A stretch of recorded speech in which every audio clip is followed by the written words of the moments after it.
Today is my first official Father's Day. Eric had been born just a little bit over 8 weeks ago, some 59 days today. And the thing about being a dad is you look at your child and you see the potential that your child has. Each little thing that they might do, you might say, he kicks really well, so he's going to make a great soccer player, or he's going to be crawling early, he's going to be walking early, whatever it may be. We see that potential. And through that, and through our Christian walk, we have to remember that the journey is worth the destination. And the journey needs to be enjoyed to the fullest.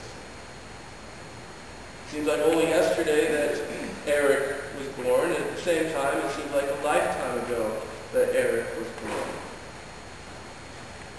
I have lots of memories and lots of fun times in these last 8 weeks, and I look forward to so much more. So also in our walk with Christ, I can look back in my life and see so many difficult times, so many wonderful times, but all together, it makes the journey. And the journey is well worth the destination. The disciples were with Jesus for quite a while, for 3 years. It was their education. They called him rabbi. He was their rabbi. He was their teacher. And they were his disciples. And one of the jobs that the disciples had was to go around the crowd and to be able to hear what the people were saying, to be able to report back to Jesus what they are hearing, and to be able to have the opportunity to speak to some of the people on the periphery, on the outside, to be able to communicate to them. And so the question that Jesus asked Peter makes perfect sense. It says, "Who do the crowd say that I am?" What is the sense of those around you?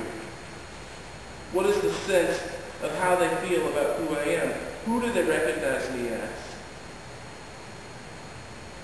Are they right or are they wrong? What do they think? So that they reply back. They say, some say it's John the Baptist, others say Elijah, and still others that one of the prophets of long ago has come back to life. Get that understanding. And that's an important thing for us to do as well in our lives. As we look around, how do others perceive Jesus? What do they seem to be to them?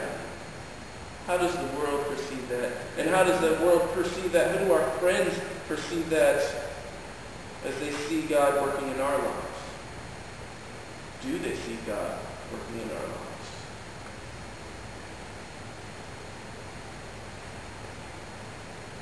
And so that's part of the first consideration. How do the others perceive who Jesus is? How are they seeing it? How can they perceive it? How can they relate that back? And then the follow-up question, what about you? Who do you say that? Let's first hear what the other people think. Now, what about you? What have you internalized over the time that we've been together? What is your conclusion?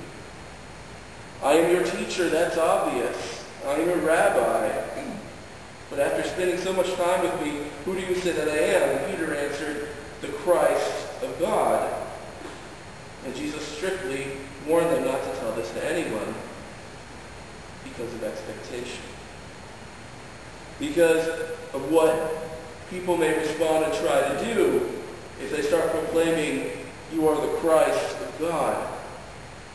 Just look at our passage from Zechariah chapter 12, beginning at verse 8. Zechariah chapter 12, verse 8. It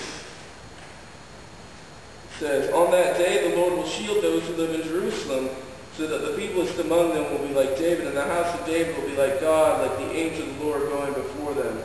On that day I will set out to destroy all the nations that attack Jerusalem. This is an eschatological hope that is given to them in Zechariah. it is also an association with when the Christ will come, the Messiah. Because then comes the kingdom of God. And Jesus continues to speak about how the kingdom of God is coming. And so their expectations are for an easy life and for a full restoration of Israel. See, they had experienced exile. They had come back to Israel. They had come back to their city. They had rebuilt a temple of sorts. But it still didn't feel like it. It still didn't feel like they had been fully restored.